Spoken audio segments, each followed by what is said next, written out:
En esta oportunidad vamos a ver el cierre de campaña del próximo presidente colombiano, Gustavo Petro, quien cerró su campaña en Bogotá, donde tuvo una multitudinaria convocatoria. Hoy, de acuerdo a los últimos sondeos, el 48% hay una intención de voto para que Petro pueda ganar estas presidenciales, seguido de Sergio Fajardo, quien le sigue pues, en estas contiendas con un 22%. Hoy la verdad que la esperanza del cambio en Colombia está en Petro. Hoy la verdad que se dice muchas cosas en Colombia, pero lo cierto es que hoy Gustavo Petro se convierte en favorito para ganar estas próximas elecciones. Lo ha dicho claramente en su cierre de campaña. Nosotros somos los herederos de esta tierra y llegó la hora que el pueblo gobierne al pueblo. Vamos a escuchar pasajes de estos mensajes, de estos mensajes históricos de Gustavo Petro desde Bogotá, Colombia. El derecho de saber es igual en el ser humano que el derecho a vivir. Un ser humano no puede tener derecho a vivir si no tiene derecho a saber.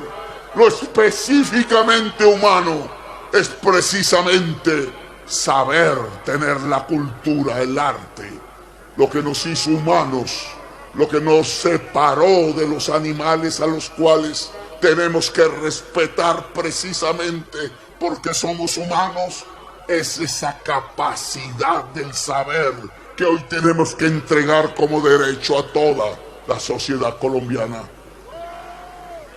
Una economía productiva, una sociedad del conocimiento que nos permita entonces tener una sociedad de derechos y libertades. Yo no quiero tener un gobierno en donde 3 millones de viejos y de viejas sabias no tengan para un plato de sopa caliente ni un colchón donde dormir. Todos los hemos visto. En alguna red salió una señora muriendo de tristeza sola en una plaza de mercado. Me vienen a decir que eso es populismo, porque propongo entregarle medio salario mínimo como bono pensional a esas 3 millones de personas, que nos costaría 18 billones de pesos que sí tenemos, si simplemente los dineros que hoy paga el pueblo trabajador para pensiones se dedican exclusivamente para pensiones y no para hacerle los negocios a los banqueros como los de Odebrecht o los de Chirajara, como los de Reficar. No es que necesitemos más plata, necesitamos es una reforma al sistema pensional. Han gritado, pero ¿cómo se le ocurre, Petro, que el dinero de las pensiones vaya para las pensiones? Pues eso es lo lógico y es lo que sucede en la mayor parte del mundo. El dinero que se cotiza en pensiones no es para hacerle negocios a los banqueros, es para pagar las pensiones en Colombia. Me propongo restituir el derecho a la pensión en este país. Y claro que no le gusta mucho ni a muchas. Hablan mucho de cambio, eso sí. Yo soy el cambio, dicen por ahí. Vestidos de blue jean o a veces de corbata, yo soy el cambio. Pero no se atreven a enfrentar al banquero. No se atreven a proponer una reforma pensional. No se atreven a proponer una reforma en la salud. No se atreven a que se pueda construir con los dineros que hoy parcialmente se entregan a las EPS y a las ADRES un sistema preventivo de salud que le pague a los médicos y a las médicas y a los enfermeros con salario de dignidad la posibilidad de visitar los hogares pobres como hicimos en Bogotá, todos los hogares de Colombia, como un derecho universal a la salud preventiva y predictiva. ¿Por qué no podemos tener pensión? ¿Por qué no podemos tener una salud más digna? ¿Por qué no tenemos una universidad abierta a toda la juventud, porque no hay plata, dicen, carreta. Es porque los más poderosos no pagan los impuestos. Es porque las reformas tributarias que se hacen detrás de estas columnas se hacen siempre para cobrar el IVA a la comida de la gente trabajadora, para subirle el impuesto de renta al pequeño empresario, pero en cambio les crean las exenciones, los privilegios tributarios a los dueños de las carboneras, de las petroleras, a los dueños de los bancos, a los millonarios poderosos de Colombia. No podemos avanzar hacia una sociedad de derechos universales, del conocimiento, de la investigación, si se quiere del mérito. He repetido por allí que vamos a transformar la fuerza policial y la fuerza pública armada de Colombia en un sentido democrático, porque no se pueden presentar públicamente. ¿Cuántas viviendas le hace este gobierno a los agentes de policía que llama héroes? ¿Cuántas viviendas le hace a la familia de los soldados? ¿Cuánto está cuidando a los que cayeron heridos en combate? A los lisiados, a la gente incapacitada, en condición de discapacidad. Los dejan tirados, los usan en la trocha mientras pueden, y cuando ya no pueden, los abandonan como a cualquier otro pobre trabajador en las calles de Colombia. ¿Cuántos sargentos tienen que vivir siendo sargentos toda la vida? ¿Quién dijo que ser sargento era una muralla y que un ser humano que se vuelva por vocación militar sargento entonces no puede ser general? ¿Quién dijo que había que dividir el ejército en dos clases? Los que tienen con qué pagar para ser general y los pobres hijos del campesino, del trabajador, del negro, del indígena, que no pueden pasar de ser sargentos. ¿Quién dijo que para ser general hay que ser amigo del senador que es amigo del ñeñe, o de los que son como el ñeñe? ¿Acaso es que no se está juntando al general con el amigo del narcotraficante por ese camino? Me regañó un general porque lo dijo, pero a mí no me da miedo que me regañe.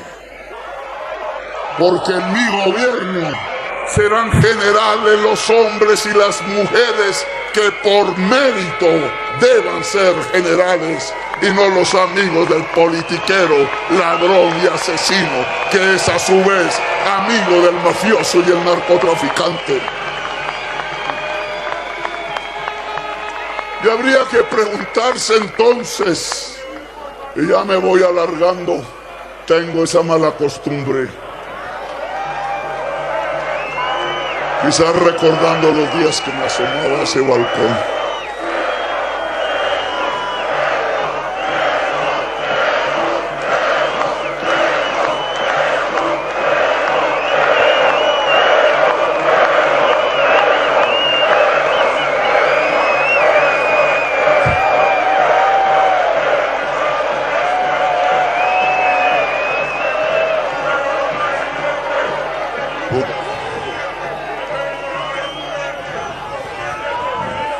Porque al final, este camino un poco descrito aquí, en este poco tiempo, de caminar desde una economía productiva que necesita una sociedad del conocimiento hacia una sociedad de derechos y libertades, como lo ordena la Constitución del 91, pero no se cumple, es el camino para construir una era de paz en Colombia, para que podamos convivir en paz.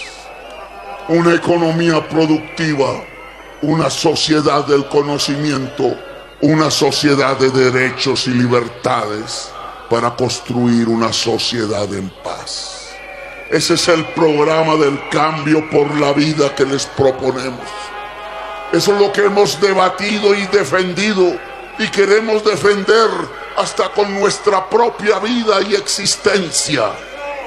Poder convivir en paz, entonces significa un amor político que tiene que ver con poder trabajar productivamente y tener las condiciones para hacerlo, entre las cuales la fundamental, poder saber llegar a las fronteras del conocimiento y poder entonces aplicar la Constitución del 91 para que esa gran cantidad de derechos individuales y colectivos y sociales y ambientales se puedan garantizar y volver realidad. Yo creo que así podríamos unir a la nación, no arrodillándola, sino liberándola. Podríamos unir a la nación emancipándola. Podríamos unir a la nación bajo un pacto de convivencia democrática. La pregunta es, ¿por qué no aceptan este pacto? ¿Por qué tanta resistencia? ¿Por qué echan al alcalde de Medellín? ¿Por qué ponen al general a hablar de política contra la Constitución? ¿Por qué dejan que la organización del Clan del Golfo se tome casi la mitad de Colombia matando? ¿Por qué dejan a una procuradora amenazar las elecciones del próximo domingo? ¿Por qué? Yo les diré por qué.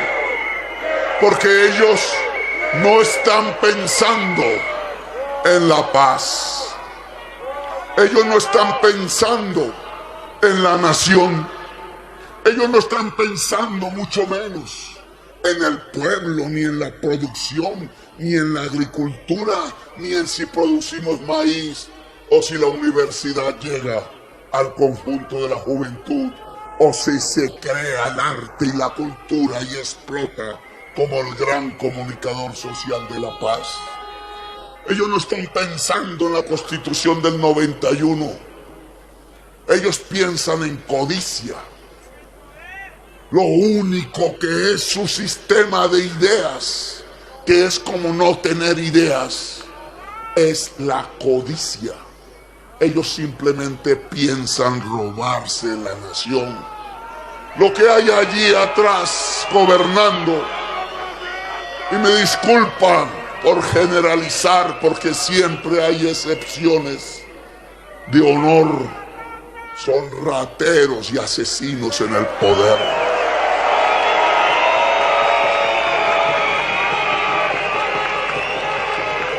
¿Cómo han llegado los rateros y los asesinos al poder? A través de la compra del voto, a través de dineros que crecen de año en año, derivados de la venta de la cocaína y derivados del robo del Estado, que por 100 millones de dólares o más recorren los barrios de la gente necesitada.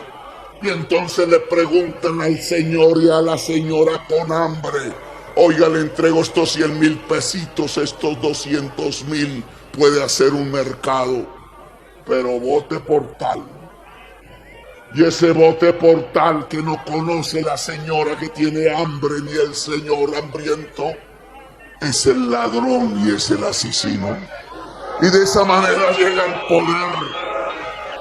Compran el voto, hacen el fraude, construyen las bases de lo que se denomina un régimen de corrupción en Colombia.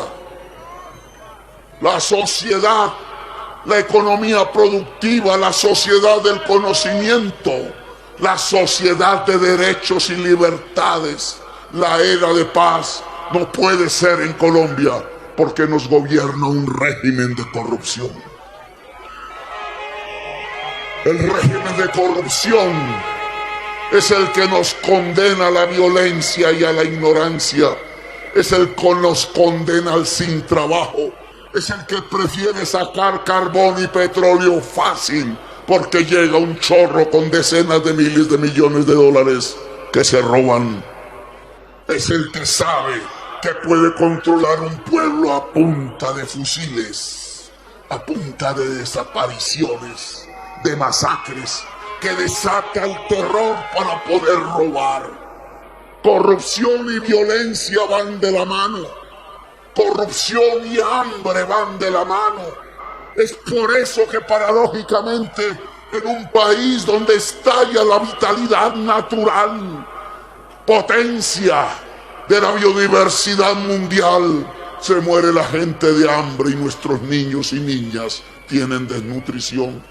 Es por eso que en esta explosión de vida muere la humanidad en Colombia. Más vida natural, más muerte humana. ¡Qué paradoja! No es porque Dios nos dio un paraíso y entonces puso lo peor de la humanidad en ese paraíso.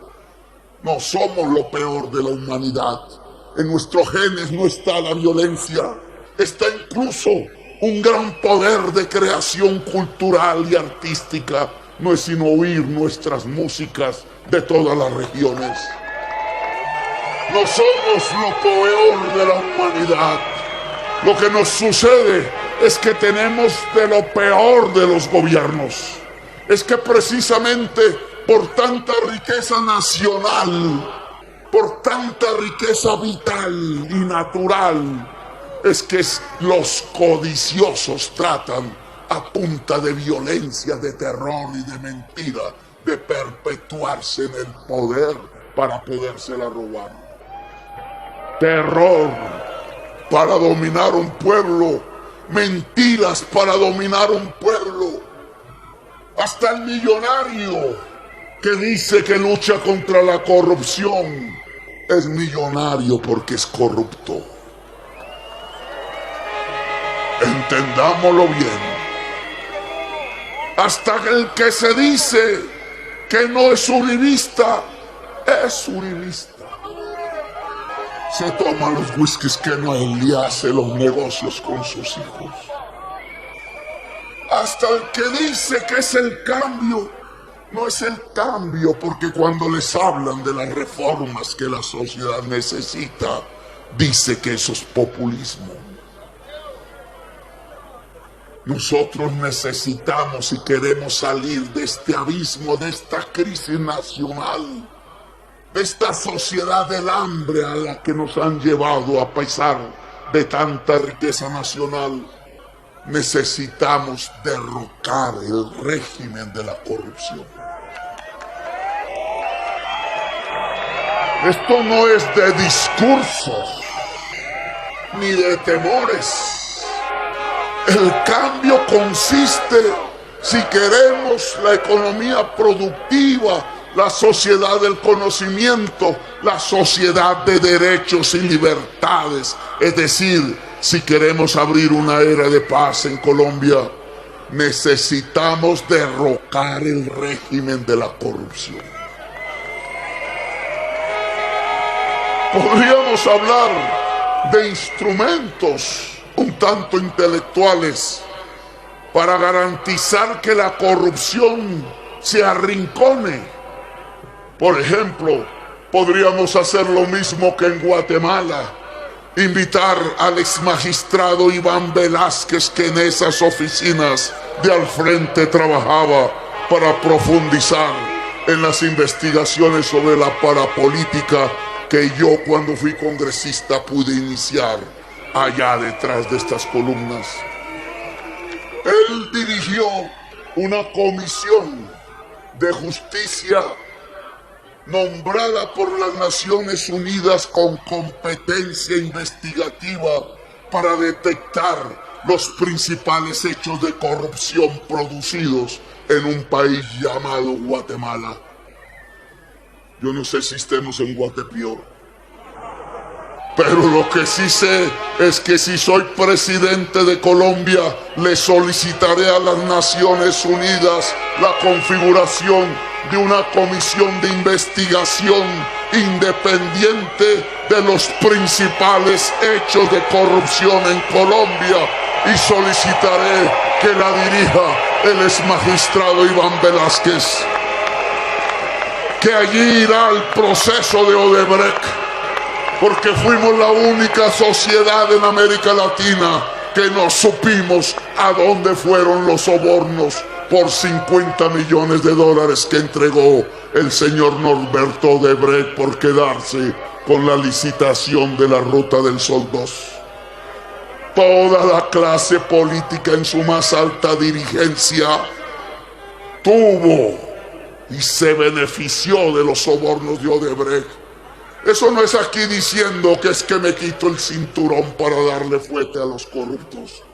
A los corruptos no le importa el fuete. Eso no es quitándole un carro aquí a un senador. Un carro es un pelo para las riquezas malavidas que muchos de ellos han adquirido. Eso no es diciendo, no, es que voy a disminuir el Estado y entonces se prepara para echar las secretarias, pocas que ya quedan, dentro de los funcionarios públicos, o a los profesores, o a las enfermeras del hospital, o a algunos policías o soldados. La corrupción es llevándose a los grandes corruptos a la cárcel. Y eso no se hace en discursos. Eso se hace con instrumentos judiciales. La Fiscalía General de la Nación no investiga los grandes hechos de corrupción en Colombia. Se lleva al que se roba un celular quizás. Se lleva al que se roba un pan. Se lleva a la cárcel al joven que sale a protestar y lo califica como el peor terrorista de Colombia. Ahí sí es valiente para perseguir a la juventud. Ahí sí es valiente para encarcelarla y desaparecerla. Pero le tiemblan los pantalones para investigar a los grandes capos de la corrupción. No pudo ni con Odebrecht, no pudo ni con Reficar. Y no lo hacen porque los grandes corruptos de Colombia han cooptado el principal órgano investigador del crimen en el país, que es la Fiscalía General de la Nación. Por eso, como presidente de Colombia, le solicitaré a Naciones Unidas la configuración de una comisión nacional con poder investigativo, con competencias judiciales para los principales problemas, hechos y crímenes de corrupción en Colombia. Y mandaremos esa procuradora que trabaje. La Procuraduría aquí no está para sustituir alcaldes elegidos por el voto popular. Aquí en esta plaza luchamos muchas veces contra ese estilo de convertir la Procuraduría en una policía política, en una Gestapo, que lo que hace es perseguir como cualquier fascista, como lo hacía Ordóñez, el pensamiento diferente. No necesitamos una Procuraduría que destituya alcaldes simplemente porque piensan diferente al presidente, como hizo con el alcalde Daniel Cantero en Medellín, o como hicieron antes con el alcalde Petro en Bogotá. La Procuraduría va a ser trasladada en reforma constitucional al Poder Judicial todo, sin demeritar los salarios de sus trabajadores y funcionarios. Y se convertirá en la Fiscalía Anticorrupción en el Poder Judicial. Porque es que la corrupción no es una irregularidad administrativa cuya competencia sea la Procuraduría actual. La corrupción es un delito, es un crimen, y su competencia es la investigación por parte de la Fiscalía y del juez de la República. La corrupción no es un delito menor, ni es una irregularidad administrativa como hoy la tratan. La corrupción es uno de los peores crímenes que puede acontecer contra la sociedad colombiana, porque le quita literalmente la vida, la paz y la equidad. Pero el principal hecho que podemos hacer contra la corrupción en Colombia es derrocarles el régimen, es derrocarles el sistema, es que no vuelvan a ser elegidos ni al Congreso, ni a la presidencia, ni a las alcaldías los rateros y los asesinos.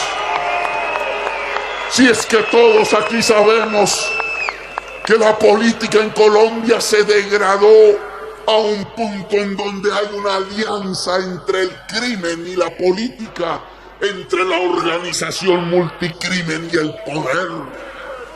Es que es en el Estado mismo, en las cúpulas, en donde se sientan en un matrimonio incestuoso los principales narcotraficantes del país con los principales detentores del poder político en Colombia.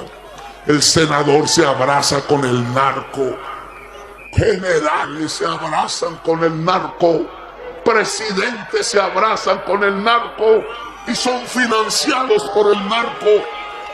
Ese es el régimen de corrupción que existe en este país. Y por eso no podemos construir una economía del trabajo, una sociedad del conocimiento, una sociedad de derechos y libertades y por tanto una era de paz. Pues entonces llegó el momento. No necesitamos fusiles como ellos. Nos necesitamos apuntarle una escopeta de gases lacrimógenos a los ojos de nadie. No necesitamos chuzar e intervenir teléfonos, ni todos los fusiles juntos que hay en Colombia, legales e ilegales, podrían cambiar la historia de Colombia como si lo puede cambiar un esfero. Un esfero es más importante que un fusil. Y el domingo lo vamos a demostrar. Miren ustedes el enorme poder que tenemos. Claro que están asustados. Francia están asustados. Los oligarcas, ladrones y asesinos de Colombia.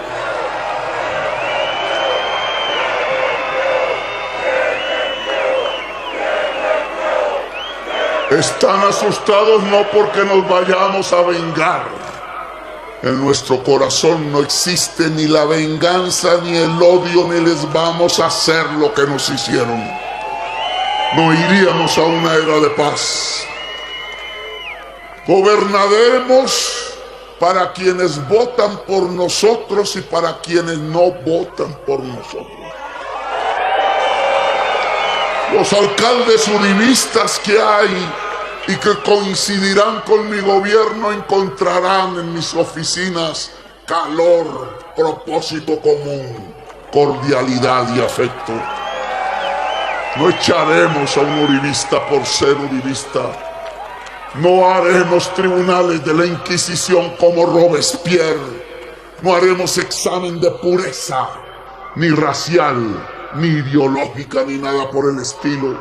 Cada colombiana y colombiano, independientemente de su manera de pensar, tiene un lugar bajo el sol en esta tierra.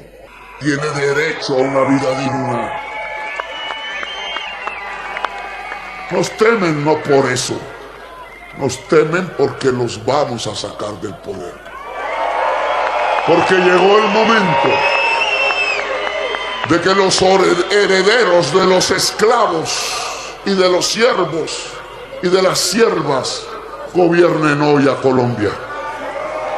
Les daremos vacaciones a los herederos de los esclavistas para que ojalá estudien, si acaso, y se capaciten y puedan hacernos una oposición de altura que respetaremos y siempre respetaremos. Pero el esferito no es nuestra arma. El esferito levantado por 10 millones, por 12 millones de colombianos y colombianas, cuando lleguen este domingo a marcarle la cara de Francia y de Petro en el tarjetón, cambiarán la historia de Colombia. Solo necesitamos un esfero. Solo necesitamos jóvenes aquí presentes, jóvenes de toda Colombia. Solo necesitamos que convenzan al padre, que convenzan a la madre, que convenzan al abuelo y a la abuela, que los han engañado por WhatsApp, diciéndoles que nosotros quemamos iglesias, cuando aquí en Bogotá reparamos al menos la del voto nacional. Convencer al abuelo y a la abuela, porque les están diciendo que les vamos a quitar las pensiones, cuando aquí lo que vamos es a volver un derecho la pensión.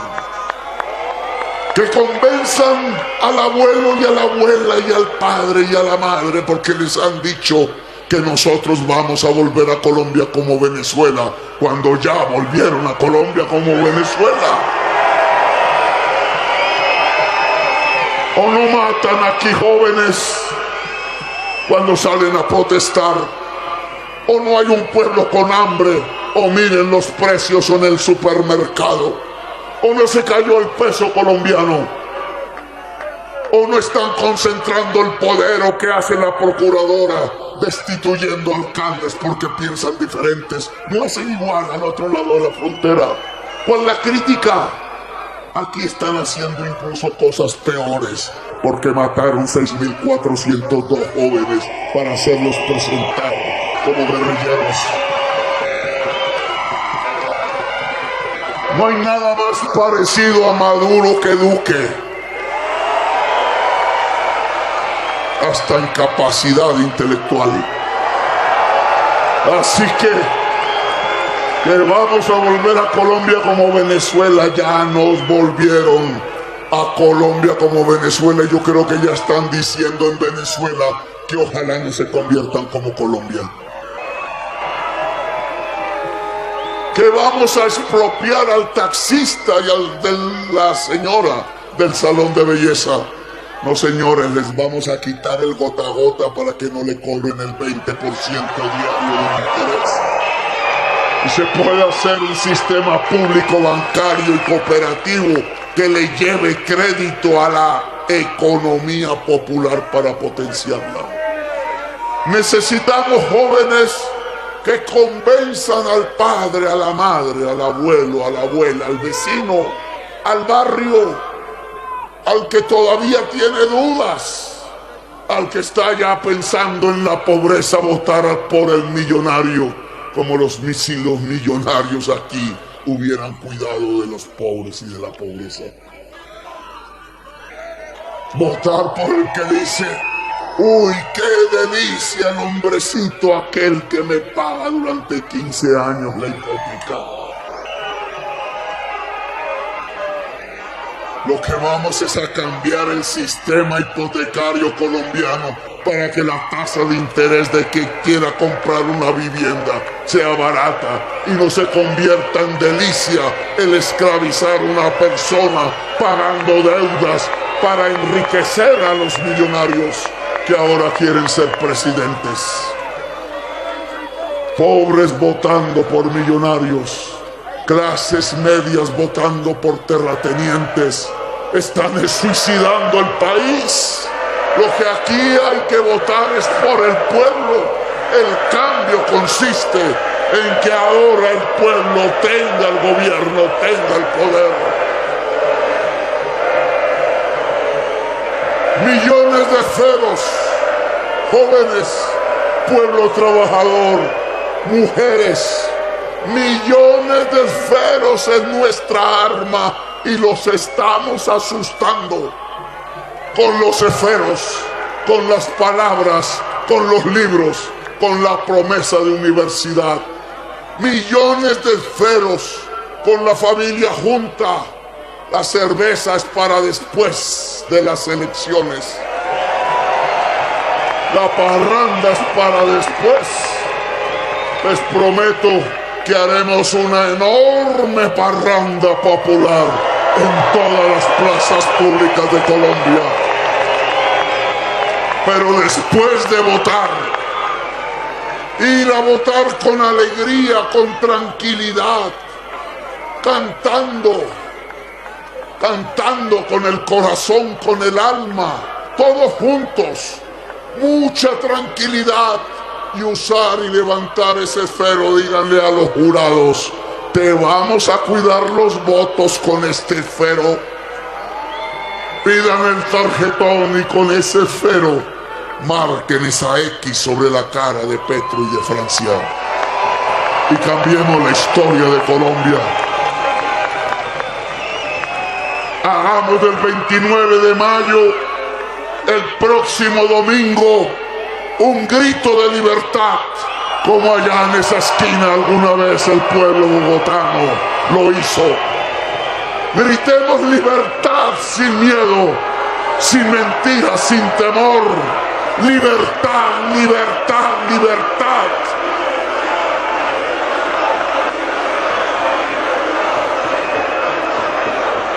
El 29 de mayo es el grito de la libertad en Colombia, porque derrocaremos el régimen de corrupción, porque cambiaremos la historia, porque abriremos las sendas para que podamos convivir en paz, para hacer trizas la guerra y para construir la paz de Colombia.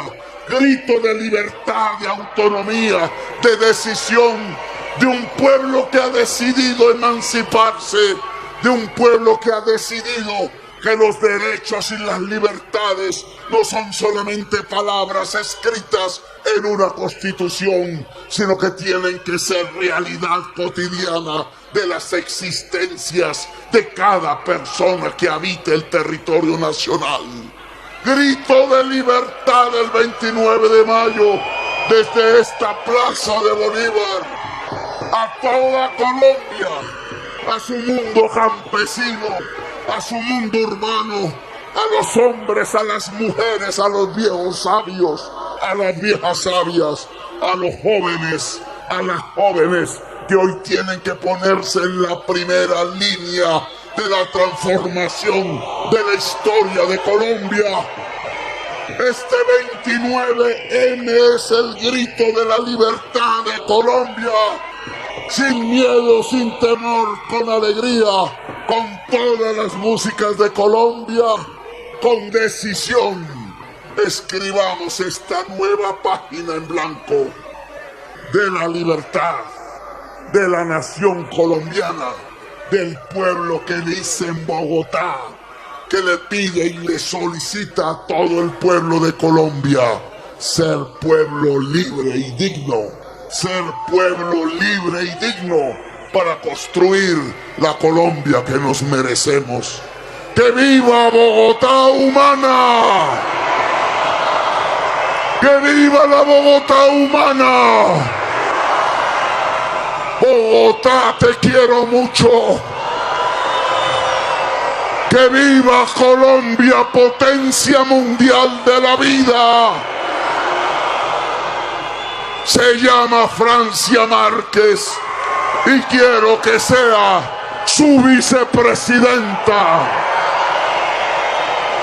Me llamo Gustavo Petro y quiero ser su presidente.